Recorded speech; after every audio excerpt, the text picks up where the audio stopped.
Fala, meu professor. Boa noite, meu querido. Olá. Boa noite. Professor, nós estamos atrasados. Vamos iniciar o processo, certo? Vamos iniciar. Eu queria te perguntar o seguinte. Como é que está essa frequência entre a psicanálise e a educação, certo? É um tema muito instigante, teríamos mil coisas para falar sobre isso, né? Mas os nossos alunos, eles querem saber essa linha tênue entre a psicanálise e a educação. Como é que isso funciona e como eles, como aluno, como acadêmico, né, como acadêmicos de psicanálise, podem usar isso a favor do seu paciente. Como é que eles podem usar essa transação, essa teia, né, entre a psicanálise e a educação, como é que eles podem fazer para ajudar seus pacientes? Alguns são professores, no caso, até ajudar os seus alunos, né? Sim. Ok, vocês estão me ouvindo bem aí? Dá para me ouvir bem, doutor França? Tranquilo, em alto e em bom tom. Muito bem, gente, boa noite, é um prazer estar aqui. É um tema muito instigante, porque, na verdade, nós não somos um só, nós somos três em um. Nós somos o eu penso, o eu sinto e o eu ajo, que o Freud chama de id, ego e superego. E o processo de aprendizagem, ele engloba essa tríade, sendo que o id, ele vai trabalhar a absorção da curiosidade, o desejo e o prazer. A criança, ela já vem com um repertório comportamental inato e adquirido através da genética e da história de vida. E o profissional, ele vai precisar estudar, ele vai precisar trabalhar a escutatória. E a escutatória não é só o que ele quer ouvir, também é o que ele não queria ouvir e o que não ouviu. Porque ouvir não é escutar. E aí onde entra a escutativa da psicanálise, onde entra a linguagem corporal, onde entra ele entender sobre a própria arte de ouvir. Então, quando o professor ele passa a escutar o que a criança não falou e a ver o que a criança não demonstrou, ele começa a perceber os atos falhos, os xistes, as linguagens corporais, ele vai trabalhar esse processo de escutatória para entender até que ponto a genética e a história de vida influenciam a criança. E aí também a importância desse curso que o APB está promovendo de psicopatologia, para você entender até que ponto o cérebro, não é a pessoa, é o cérebro. Se é uma pessoa autista, se é uma pessoa que tem TDAH, se é uma pessoa que tem dislexia, descalculia, se é uma pessoa que tem disgrafia, dislalia. Ou seja, isso é muito importante. Não é que seja a mente, é o cérebro.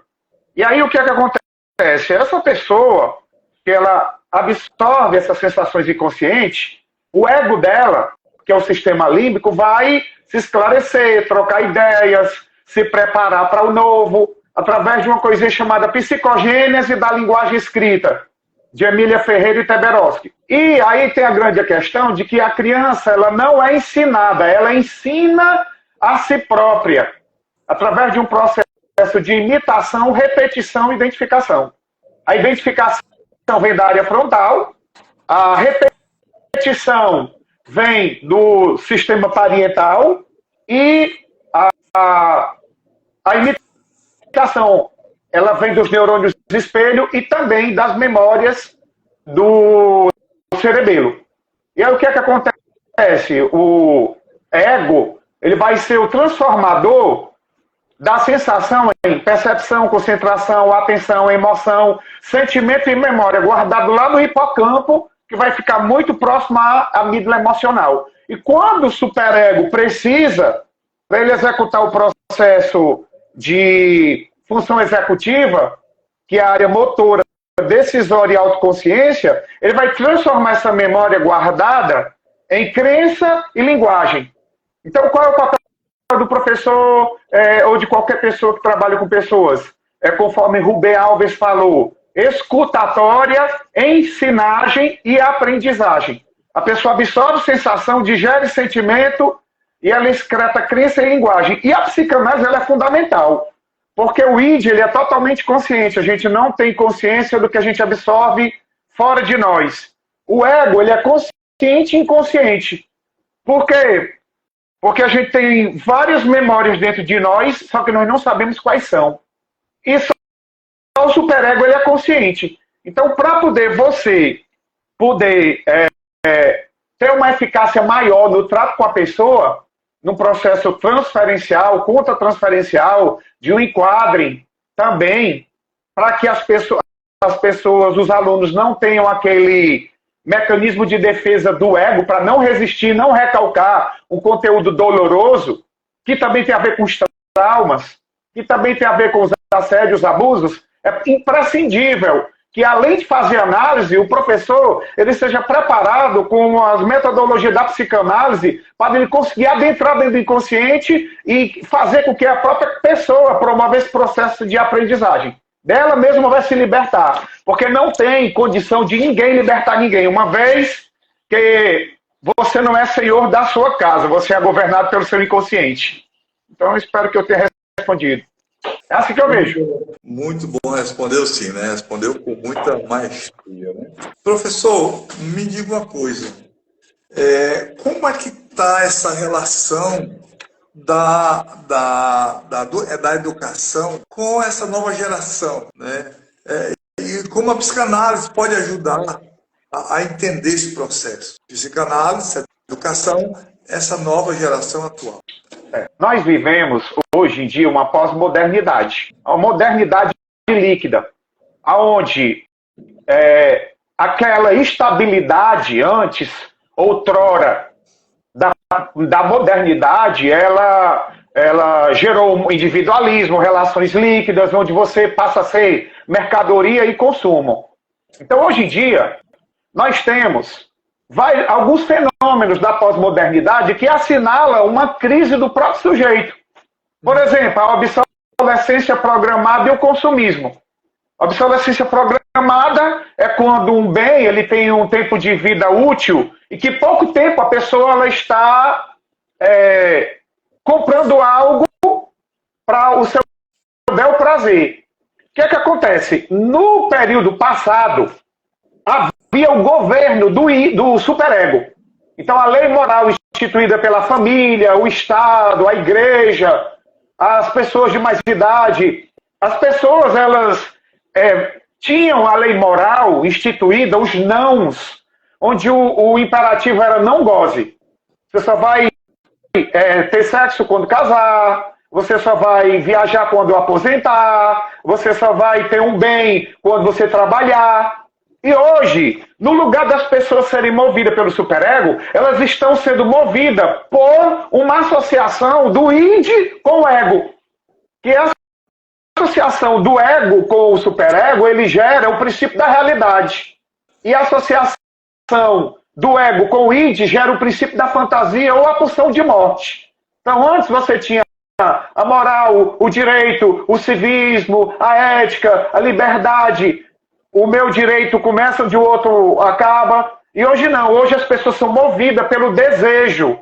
E o id ele é irresponsável. Elas são movidas pelo ego. E o ego é um ego fragilizado, onde a pessoa não tem mais aquela responsabilidade por si. Ela pode até crescer no cognitivo, ela pode até crescer no trabalho, mas emocionalmente são pessoas que são imaturas. Então hoje, por exemplo, a gente vive falta de regra, falta de valores. Aqueles valores que eram consolidados antigamente, hoje não.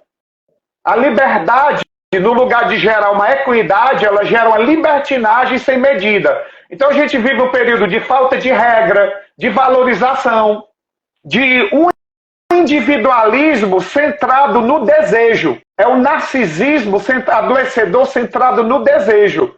Então, como eu vivo a minha realidade numa pulsão de morte, o mundo precisa me dar o que eu quero. E aí cada pessoa ela vive o que ela acha que o mundo precisa oferecer. Como os perversos, como os sociopatas. Outra coisa que acontece hoje em dia, a mistura do real com o imaginário. Principalmente utilizando a inteligência artificial. Hoje em dia, a fotografia e o filme não lhe conferem mais a verdade. Você hoje tem manipulado até máscara. Ninguém sabe mais quem é quem. Ninguém sabe mais o que é a realidade. Então, aquilo que o Lacan prega que o signo simbólico vai gerar um significante imaginário e um significado real dentro da pessoa, a mistura do real e do imaginário, que é o chamado hiperrealismo, faz com que esses signos, essas imagens, esses símbolos, eles enganem a própria pessoa. As imagens que elas são guardadas nas memórias são memórias perversas, são memórias infantis, são memórias fora da realidade. E aí como é que o superego vai estabelecer uma crença realista se a crença é baseada nas imagens que são absorvidas de fora? Então é um superego adoecedor, é um superego escravizador, onde as pessoas estão vivendo uma perversão. Outra característica, doutor França, é a imprecisão, a falta de exatidão, a falta de clareza. É uma misturada. Se você for analisar antigamente nos anos passados da humanidade, Leonardo da Vinci ele tinha uma escultura de Michelangelo, de Davi. Hoje em dia, uma banana presa numa fita adesiva é cultura. Olha como nós diminuímos.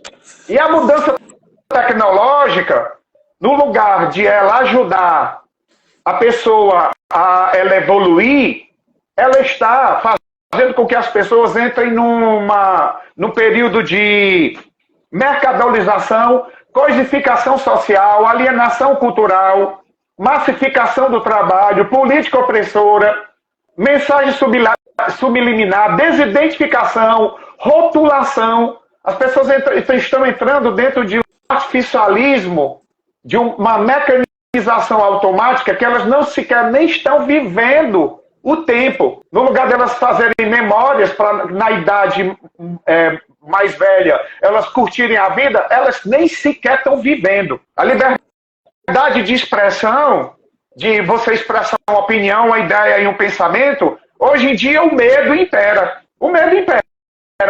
Se você der a sua opinião, você vai desagradar e você pode ser preso. Porque a espontaneidade, ela se transformou numa despreocupação irresponsável com a estética. Então, o que é que isso faz? Isso faz com que as pessoas elas sejam vazias.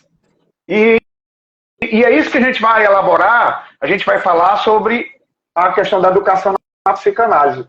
Ou seja, as pessoas elas estão fragmentadas. Eu vivo dentro de um corpo preso ao meu desejo, a minha alma está presa a várias vontades e eu vivo um superego que ele só trabalha a necessidade de ter, não de ser. Então as pessoas não estão existindo. É o que a gente vê no consultório. Pessoas neuróticas, adoecidas, com o ego fragilizado, com o superego opressor e o id pulsional que está gerando pessoas altamente pulsionais, usando a violência, porque a violência é um comportamento infantil em um ego imaturo. Então essas pessoas precisam ser reprogramadas, essas pessoas precisam ser reencaminhadas, reordenadas, aprendendo a educação. E sem a base da psicanálise, já que o sistema límbico, que é responsável pela cognição, ela é inconsciente, somente a psicanálise dará ferramentas à educação para que um professor ele consiga ter aquele aprofundamento e ajudar a pessoa a aprender e a ser mais livre na vida. Muito bom, Dalma, excelente, né? Quero aqui agradecer aos colegas que estão aqui nos prestigiando, aos nossos alunos, né? Sejam todos muito bem-vindos. Sinta-se à vontade. Quem puder ajudar, manda o link da nossa aula para um ou dois colegas. Convido os colegas aí para participar conosco desse momento tão importante, né? Professor, se eu pudesse, eu dava esse curso de formação em psicanálise de graça para todos os professores, porque eu vejo o desafio que é hoje ser um professor, né? É um desafio muito grande e muitos professores não conseguem nem se entender. Com certeza. Ter condição de atender a demanda psicológica de seus alunos, né?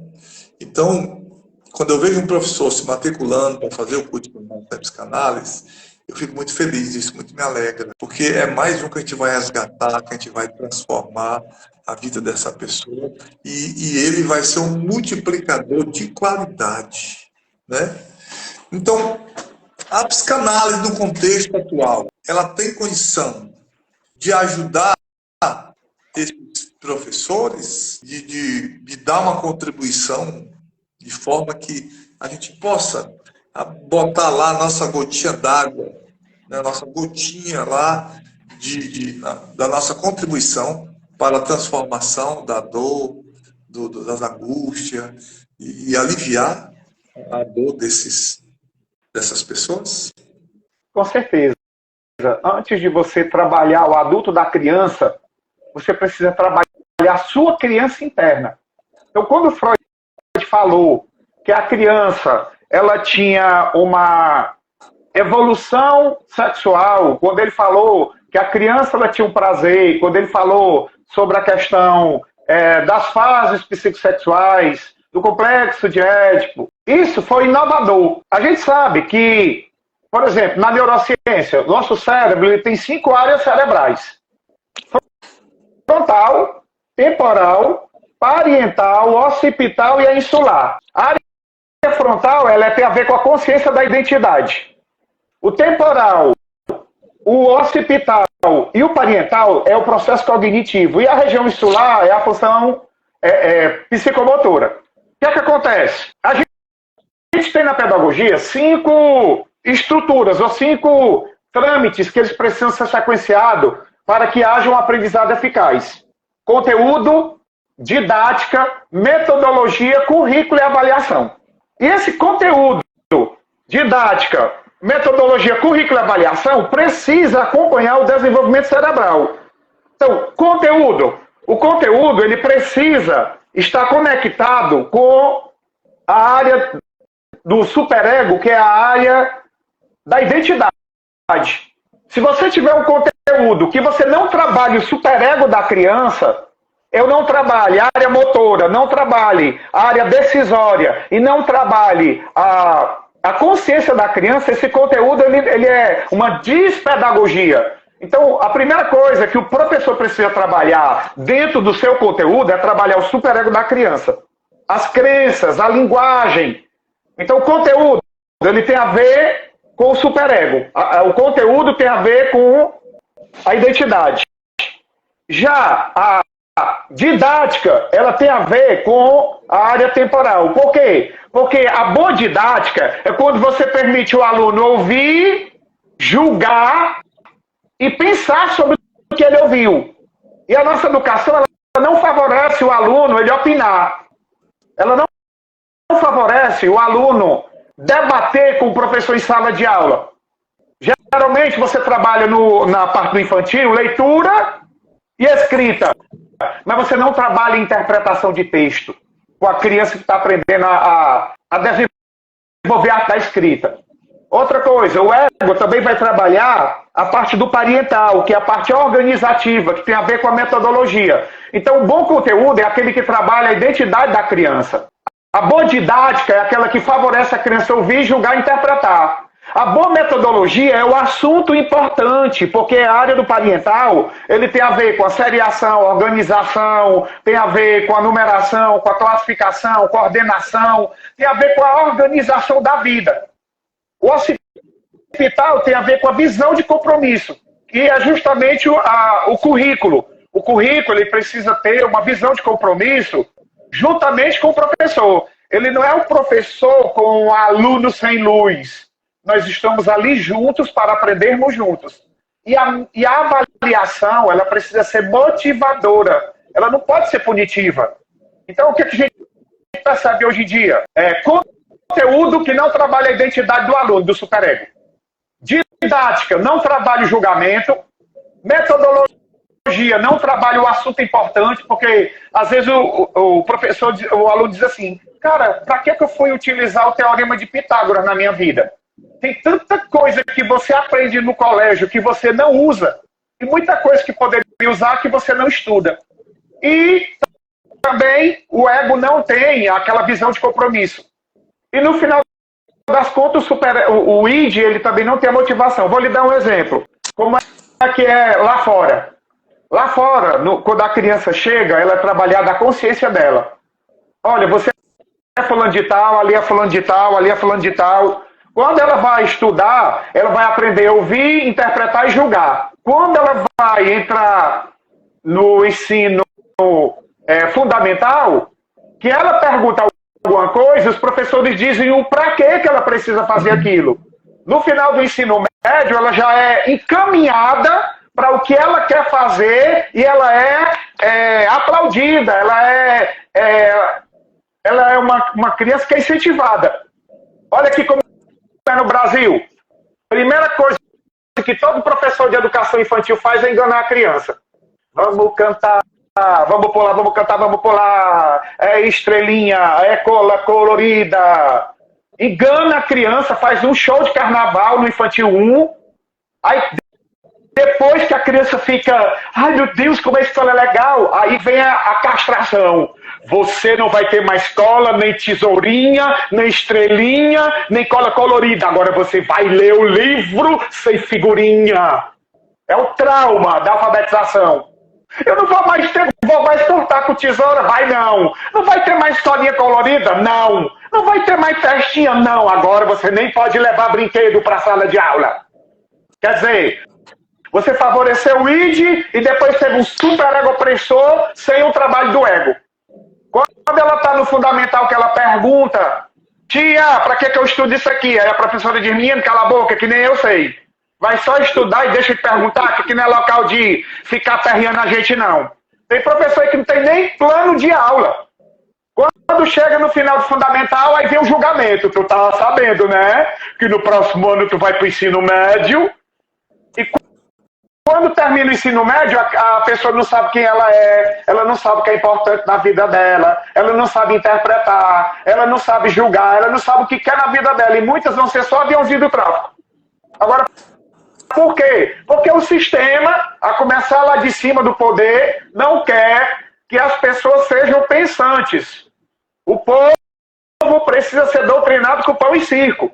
Porque o Brasil, que está numa posição muito importante, que tem uma das maiores reservas minerais, vegetais e capacidade de ser uma grande potência, tem um povo que é doutrinado para ser escravo, desde a época da colonização. Então o problema é esse. Não há investimento, porque ninguém quer que o Brasil seja uma potência. E aí o que é que o professor faz? O professor é o fusível do carro. Não tem valor nenhum, mas se você tirar, a coisa não funciona. E o problema é que o professor ele só é a ponta do iceberg. Já começa com a gestão, já começa com a Secretaria de Educação, o governo do MEC, e aí vai. E a psicanálise tem condição de trabalhar esse professor para ele trabalhar os traumas, os recalques, as resistências, os mecanismos de defesa do ego, as contra-transferências com os alunos, e ensinar os alunos a como eles terem uma independência subjetiva, a não ser rotulado pelo sistema. É isso. Muito bom, muito bom. Tem aí os colegas mandando aí perguntas, né? E eu vou selecionar aqui algumas, viu, Darlan? Pois não. Para que a gente possa responder. Mas solicito aos colegas que estão aqui nos prestigiando que mande o link dessa live aí para uns 2 ou 3 amigos, para que a gente possa ajudar a alcançar mais pessoas, tá bom? Tem uma pergunta aqui, Darlan, o que o professor pode fazer para ajudar esses alunos que cada vez mais apresentam transtorno dentro das escolas? Tá. E aí as questões são inúmeras, né? Mas responda o que o professor pode fazer. A primeira coisa que o professor pode fazer é fazer terapia. Por quê? O Freud disse que a psicanálise resolve metade dos problemas da psiquiatria para a psicologia. O restante, os 50%, ela é medicamentoso. Então, o que é que acontece? Muitos professores, principalmente do infantil, têm ainda aquela fantasia de dizer o seguinte: rapaz, eu não arranjei nada na vida, vou ser professor de criança. Eu não preciso fazer fazer nada. Só que hoje a gente vê, gente, que a psicopedagogia, ela evoluiu bastante. Assim como um dia a psicologia ela surgiu da filosofia, a psicopedagogia ela saiu da psicologia. E hoje a gente tem o advento do neuropsicopedagogo, do neuropsicanalista. Como eu já expliquei aqui, o id ele vai trabalhar o tronco encefálico, o ego vai trabalhar o sistema límbico, o superego vai trabalhar a função executiva.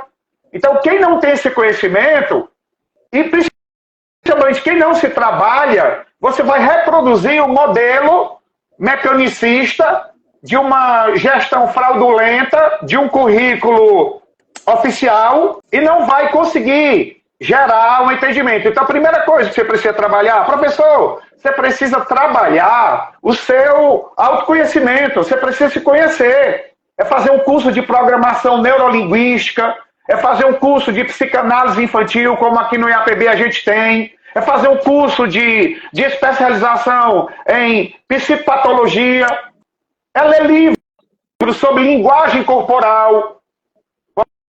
Porque às vezes o que acontece? O professor ele é diferente do docente. O aluno ele é diferente do discente. A escola é diferente do estabelecimento de ensino. O professor ele precisa conhecer sobre gestão escolar. O professor precisa conhecer sobre secretariado escolar. O problema é que dentro das escolas não tem psicopedagogo. O psicopedagogo ele é muito importante. Você sabe quando é que a coisa vai mudar? Quando dentro das escolas todos os professores forem psicopedagogos e na hora de fazer a matrícula do aluno, você ter a EOCA, a anamnese da ficha do aluno para poder você organizar as turmas segundo um perfil e o professor ser trabalhado, se possível, com a psicanálise infantil.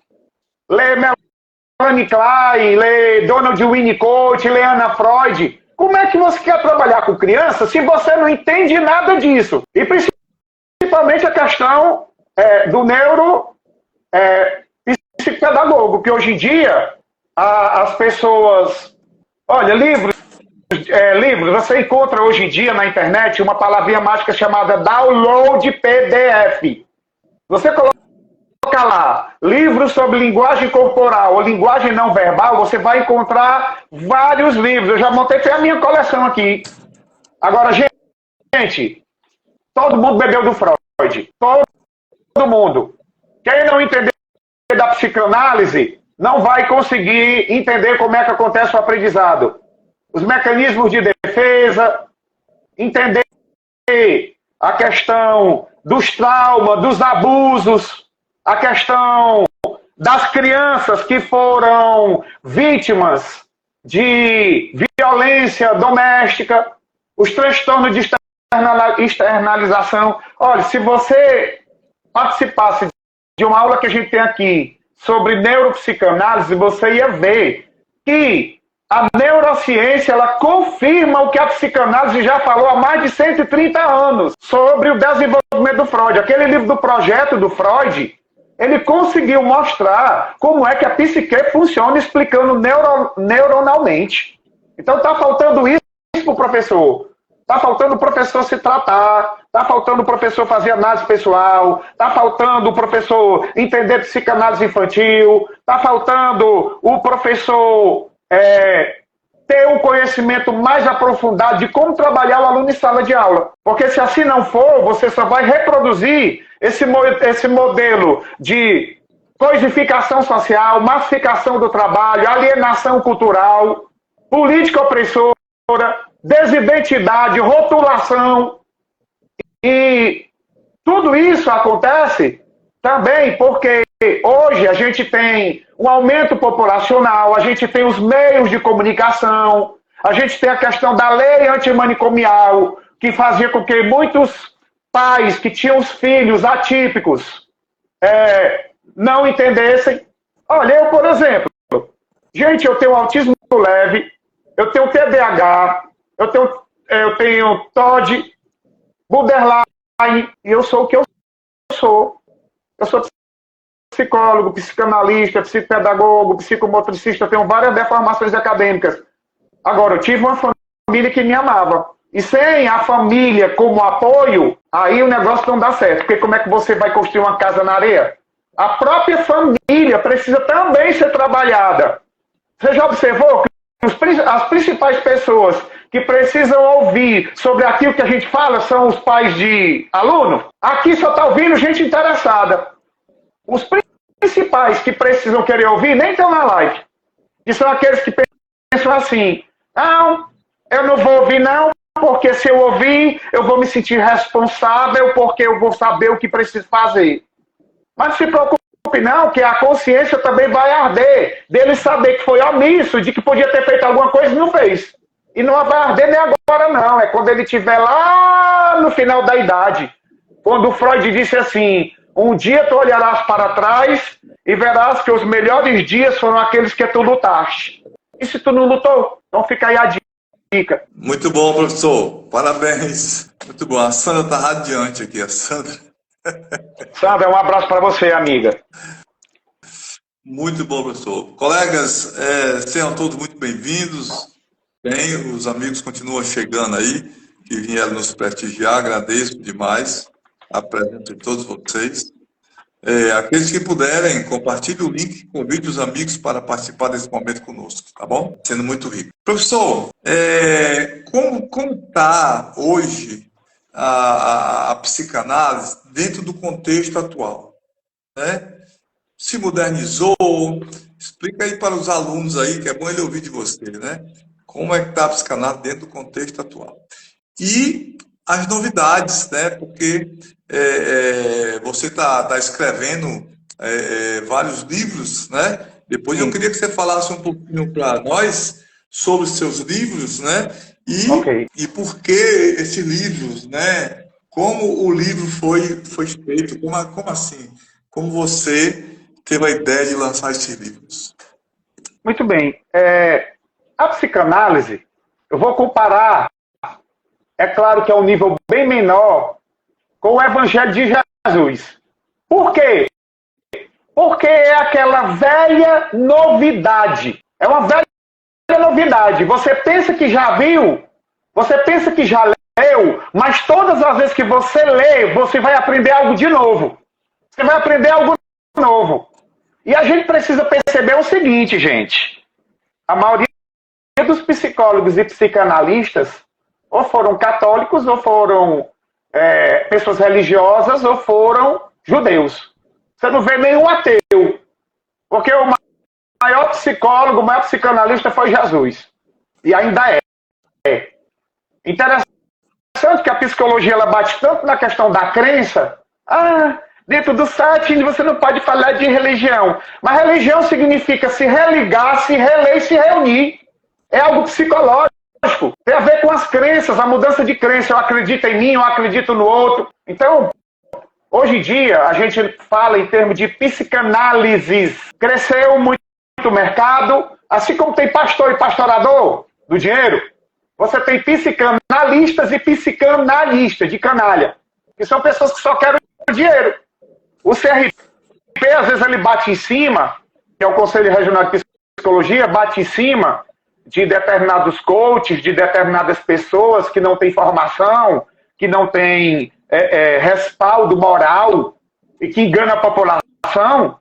E aí você precisa realmente, dentro tanto do contexto da psicanálise como da psicologia ou qualquer outro profissional, perceber se aquele profissional, se ele tem uma numeração ativa como o CRP, se ele pertence a uma sociedade de psicanálise, se ele está fazendo terapia, se ele é agregado a algum grupo. Porque, por exemplo, aqui nós do IAPB, nós somos afiliados aí à Combrapse. Quer dizer, nós não estamos flutuando ao léu. Há todo um conselho de ética, há um corpo jurídico, há um corpo de consultores que nos acompanham. E outro, psicanalista, ele precisa realmente fazer análise. Tem muito psicólogo que não faz análise. Psicólogo que trabalha no hospitalar, que trabalha na parte de gestão empresarial, que trabalha com teste. Então, assim como o psicólogo, ou quem trabalha na área de saúde, ou quem trabalha com o povo, precisa fazer terapia, nós também, psicanalistas, precisamos entender da psicanálise, da neurociência, da psicologia. Gente, a gente precisa ler de tudo um pouco.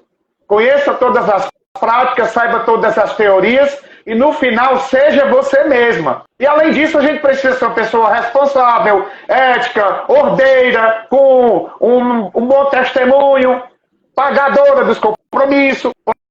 Porque antes de tudo, a gente precisa ser pessoa. E a sociedade, ela trabalha com imitação, repetição e identificação.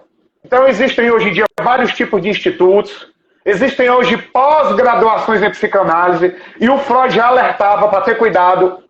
Você vai fazer um curso de psicanálise EAD de 6 meses, sem supervisão, sem grupo de estudo, sem terapia, só serve para você conhecer um pouquinho mais. Agora, eu acho muito perigoso para você trabalhar uma pessoa. Então a gente precisa ter muito cuidado com essas terapias que existem por aí. Procure conhecer o profissional, procure conhecer a experiência dele, procure conhecer, para você não entregar o mais precioso que você tem, que é a sua alma, na mão de bandido. E outra, não é questão de preço, é questão de valor. Porque pessoa sem caráter, ela tem preço, mas pessoa com caráter, ela tem valor. E o valor de você entregar algo mais importante que a sua vida mental, isso não tem preço. Às vezes a pessoa diz assim, eu não quero fazer terapia porque eu acho que eu vou encontrar muita coisa ruim. Às vezes não. Às vezes você nem sabia de quantas competências, quantas coisas bacanas você poderia ser trabalhado, mas nunca teve coragem de amadurecer. E aí, quanto você não gasta se sabotando? Você já parou para pensar o quanto você gasta para tentar esquecer o que não se esquece? Se houvesse esquecimento, não haveria surto. O que existe são falsas lembranças e memórias encobridoras. Então se trate para você ser feliz, porque só se vive uma vez. E o pior, quando você não está bem, você fere quem você ama. Que isso é a base de todos os problemas. 10% dos problemas está relacionado à sociedade. 90% é a tua relação contigo. E se você não se ama, até a pessoa que você está se relacionando vai ser só um saco de lixo. Então tenha cuidado. É isso aí. Muito bom, muito bom. Professor, nos fala um pouquinho aí sobre os seus livros, né? E como foi a ideia de criar esse livro, de elaborar essa coletânea de livros? Nos fala um pouquinho sobre isso. Gente, antes de tudo, antes de ser psicanalista, eu já ingressei na teologia. E eu fui estudar para mim. Rapaz, Deus existe? Se Deus existe, por que ele não fala com a gente? Se Deus existe, por que as pessoas leem a Bíblia e não mudam? E como é que a pessoa muda lendo a Bíblia? Ou como é que a pessoa muda lendo qualquer livro? E quem a gente é? De onde a gente viemos? O que é que a gente vai fazer? Ressuscita, reencarna? Quer dizer, eu comecei a estudar teologia e eu elaborei 5 apostilas de teologia baseada no hebraico, no grego, sobre vários assuntos. Inclusive, quem quiser, é só solicitar para mim. Pelo meu WhatsApp. 85-99969-8761. Repetindo. 99969-8761. De graça. E aí, depois que eu tinha feito essas apostilas, eu confesso que eu passei um bom tempo sem escrever. E não queria. Aí o doutor França, que é meu supervisor, meu amigo, meu terapeuta, ele disse, rapaz, você precisa escrever alguma coisa. Aí eu pensei, eu digo, mas aí eu vou gastar meu tempo para escrever. Aí eu pensei assim, eu digo, cara, quando alguém escreve alguma coisa, o tempo de vida que ele gasta para escrever é o tempo de vida que ele utiliza para colocar a vida no livro. Então o livro ele tem a vida do escritor. Se eu gastei, vamos dar um exemplo, 30 dias lendo para fazer a pesquisa, quem lê o livro não vai precisar gastar 30 dias para ler, porque já vai pegar o suco. Então eu vi que o escritor de qualquer coisa, ele coloca o tempo de vida dele dentro do livro e quem lê o livro ganha vida, porque vai deixar de gastar o tempo que precisaria para estar pesquisando. Então, quando eu tive essa ideia, quando me veio esse entendimento de que um livro ele representa o tempo, outra coisa que me influenciou também é o conceito de verdade. O que é verdade? A capacidade de ver, verificar, estudar e refletir. Então, cada pessoa tem a sua verdade. Então, eu digo, olha, ninguém sabe o que eu sei. Então, eu vou repassar. E aí surgiu a ideia de fazer um livro sobre psicanálise e educação. Por quê? Porque geralmente se fala que o Freud, ele diz que ninguém ensina ninguém, e realmente eu concordo, ninguém ensina ninguém, mas a psicanálise, ela vai favorecer com que você tenha ferramenta para facilitar com que a pessoa aprenda contigo. Então eu fui pesquisar sobre o assunto. O livro, gente, se encontra no clubedeautores.com.br. Você vai acessar o site clubedeautores.com.br. E aí você tem lá o livro A Educação em Sigmund Freud. Esse livro 1, ele está traduzido por inglês, francês, espanhol, italiano e alemão. Então você encontra nesses 5 idiomas. A versão e-book custa R$ 34,34, onde eu só ganho R$ 10. Estou fazendo isso pela humanidade. Já disse até para o Dr. França. Deus me levar, já ter que deixar alguma coisa. O livro, gente, são 396 páginas, onde a gente vai abordar sobre a educação. Foi o que eu fiz.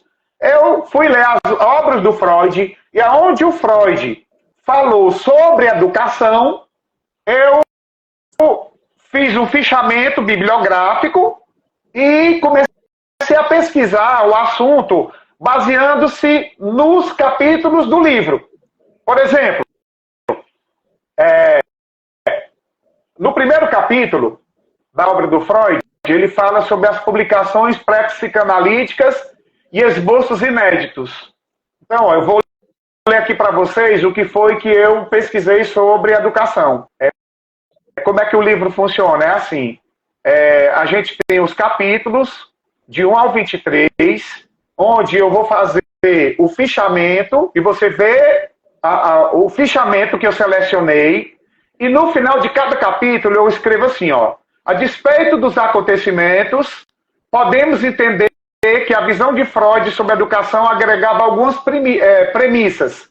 Capítulo 1, aí vai falando, capítulo 2, vai falando. Aí no final do livro, eu coloco assim, ó, refletindo sobre os conteúdos dos 23 livros escritos por Freud sobre o assunto da educação, temos eu vou ler tá? O que Freud poderia ter observado inicialmente, antes da psicanálise, envolvendo o assunto da educação? Então, por exemplo, capítulo 1, o Freud, que ele era médico, neurologista, ele começou a estudar a hipnose, começou a estudar associação livre, ele começou a estudar aquela técnica de colocar as mãos, e ele começou a perceber que a pessoa poderia ter uma modificação, as neuróticas, as obsessivas e as compulsivas, diferente dos médicos da época. Porque na época do Freud era o seguinte, o médico olhava e dizia, você não tem torção, luxação, não tem inflamação, não tem hemorragia, não quebrou nada, vai para casa que você está com frescura. E quando se procurava os psicólogos da época, eles diziam, olha, isso acontece porque você está querendo, pare com isso. Não existia essa coisa de inconsciente, não existia, olha, o meu inconsciente, ele está me mostrando memórias traumáticas. Não. Então, ó, vou ler aqui o capítulo 1, tá? São 23 capítulos, eu vou ler aqui os trechos. O que Freud poderia ter observado inicialmente, antes da psicanálise, envolvendo o assunto da educação? Primeiro, a ferramenta de sentimentalismo e sensibilidade exagerado das classes privilegiadas poderia ser a causa da histeria impropriamente desmotivadora e repressiva, produzindo efeito psíquico intenso de autopiedade e angústia. Quer dizer, o Freud ele percebeu que muitas pessoas tinham sentimentalismo, uma sensibilidade exagerada, histérica, que hoje seria o pânico. Tem no Amazon também, tá? Porque as crianças, elas se sentiam desmotivadas pela repressão exagerada, principalmente das classes privilegiadas, que gerava nessas crianças autopiedade e angústia. Daí você pode se imaginar o tipo de relacionamento parental dessas crianças. Segundo, o bom comportamento aprendido como sendo um recalque a forças opostas destrutivas na mente dos jovens, levando-os a uma exaustão histérica como fruto de uma repressão trabalhada contra a vontade deles, ocasionada pela educação da época. Quer dizer, o Freud percebeu que além de ter um sentimentalismo e uma sensibilidade exagerada, que gerava desmotivação e repressão sob forma de autopiedade e angústia, aquele bom comportamento dos filhos, dentro deles, eles tinham um recalque, gente. O que era o recalque, professor? Forças opostas destrutivas. Eram jovens que estavam exaustos pela repressão que era incutida na vontade deles, ocasionada pela educação da época. Então, enquanto os pais estavam lá, sentimentais, sensíveis, estavam gerando verdadeiros monstros. A angústia envolvia tensão física e recusa psíquica, quando a educação obstacularizava o assunto sexual aos jovens da época. Então, além dos jovens aparentarem autopiedade e angústia, exaustão, por causa da repressão da educação, ainda tinha problema de angústia física, de tensão. Porque naquela época não se tocava no assunto sexualidade. Então tu imagina como é que não eram essas pessoas? Eu me sinto autopiedoso, angustiado, exausto, tensão física e ainda tinha uma recusa psíquica de não querer aceitar, não em saber das coisas. A genética, as experiências e a educação, o que a despeito da possibilidade de provocar uma compulsão histérica eram motivos imperiosos e justificados, uma vez que eram os formadores dos egos individuais, dos seres humanos, sendo assim um aspecto positivo da educação. Aí o Freud disse, olha, além de tudo isso, ainda vinha a genética, ainda vinha as experiências desses jovens, e a educação, ela provocava uma compulsão histérica. Por quê? Porque o tipo de educação que era justificada na época era uma educação para tentar formar o ego individual como ser humano. Quer dizer, eles tinham até uma intenção positiva de querer formar pessoas com egos trabalhados. O problema é que hoje a gente sabe que o ego ele é a memória emocional. Imagina aí o paradoxo.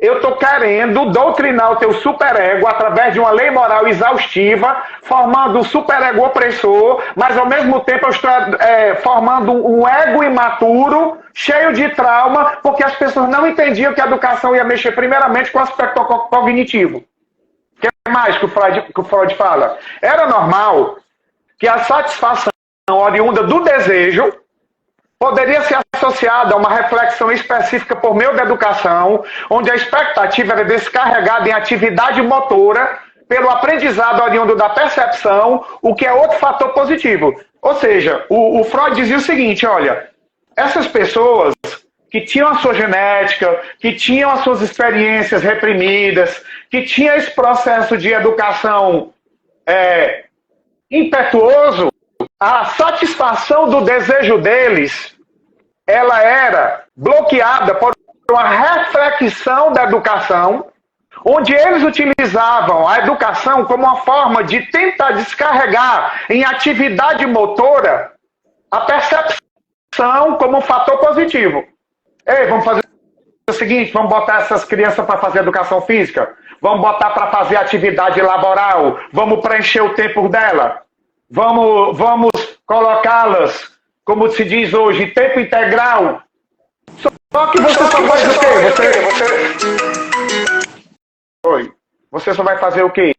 Você só vai descarregar na atividade motora, tentando educar. Só que os recalques, as resistências, os mecanismos de defesa do ego, de situações angustiantes, histéricas e repressivas que não foram trabalhados, continua nos alunos. Aí o Freud finaliza dizendo o seguinte, ó, a educação também envolveria um processo normal de aquisição biológica neuronal e de liberação do sistema nervoso quanto ao mecanismo de desprazer. E aí se conclui para esse momento. Então o que é que a gente pode entender do capítulo 1, que era quando Freud estava sendo ainda neurologista, que estava estudando os princípios da psicanálise.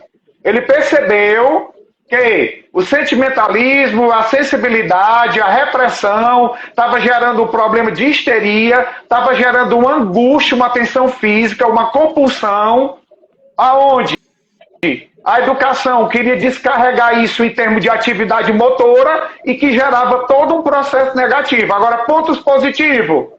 Os pontos positivos era que a educação da época queria trabalhar o ego dos seres humanos e também queria gerar mais percepção através de atividade motora. Só que como o Freud também começou a estudar a questão da neurologia, ele viu que também tinha um processo biológico neuronal relacionado ao sistema nervoso que também envolvia futuramente um mecanismo de desprazer. O que é que a gente pode, a priori, a gente entender disso? Que essa geração que o Freud percebeu que estava sendo trabalhada para perceber e para trabalhar o ego, iria eclodir mais na frente uma explosão emocional oriunda de todos esses recalques e essa exaustão histérica oriunda dessa repressão. Muito bom. Professor Darlan, agradeço ao seu carinho, pela sua atenção. Esse momento foi maravilhoso, mas o tempo aqui no Instagram ele é limitado a 60 segundos, certo? 60 minutos, aliás, né? Então ele vai acabar agora. E a gente quer concluir aqui agradecendo a cada um dos colegas que estiveram presentes, nos prestigiando. Muito obrigado. A oficina de psicanálise pelo Instituto IAPB, nós vamos elaborar outras palestras com outros professores, tá bom? E o próprio professor Darlan pode voltar outro momento falando de outro tema. Tá certo? Professor, muito obrigado. Para finalizar, doutor França, para finalizar, eu recomendo, leiam um livro, porque vocês vão poder ver o que foi que o Freud viu sobre a educação, desde o capítulo 1º até o 23º, quando ele escreveu Moisés e o monoteísmo. É maravilhoso o que a gente entende sobre essa evolução da psicanálise na educação. Muito obrigado e agradeço aí a oportunidade. Tem muitos alunos aqui querendo comprar o livro. Como é que faz para comprar o livro? Entra em que link? Entra no link de clubedeautores.com.br. Clube, tudo junto, ó. Clube de Autores, tudo pequeno, minúsculo. clubedeautores.com.br e aí você vai e coloca meu nome, Darlan de Almeida Lima, e aparece o livro. Pronto, o colega Ramalho, obrigado Ramalho, você é o cara, um abraço. O colega Ramalho já botou aqui no chat aqui pra gente, tá? Então o Ramalho é o cara. Tá aqui, tá bom? Gente, muito obrigado, prazer enorme estar aqui com vocês, vai ter outro momento como esse, tá bom?